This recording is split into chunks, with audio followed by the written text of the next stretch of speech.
কথা বইলেন, রাগে জিতে কষ্টে অভিমানে কখনো কথা বলা বন্ধ করে দিয়েন না।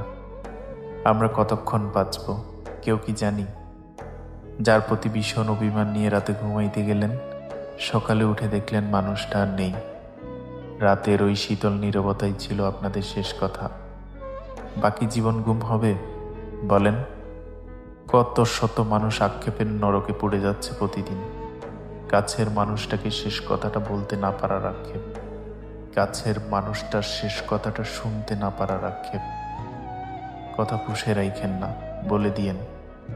কথা পুষে রাখার জিনিস না, ওরা বুনো হাঁসের মতো ওদের স্বচ্ছ জলে সাঁতরে বেড়ানোর কথা। অভিমানের ব্যারিকেটে আটকে গিয়ে বুকের ভেতরে বন্দি থাকলে ওরা বাঁচে না। ঠোঁটের খামে করে ওদের কথা পাপকের কাছে পৌঁছে দিয়েন এই মুহূর্তে, এক্ষুনি। একটা বার দেরি হয়ে গেলে দেখবেন চিঠিটাই রয়ে গেছে, ঠিকানাটা আর নেই। ওই চিঠি রাখা যায় না, ফেলে দেওয়াও যায় না, পৌঁছে দেওয়াও যায় না। পুরো একটা জীবন বুক পকেটে ঠিকানাবিহীন চিঠির বার বয়ে বেড়ানো বড্ড যন্ত্রণার, বড্ড আফসোসের।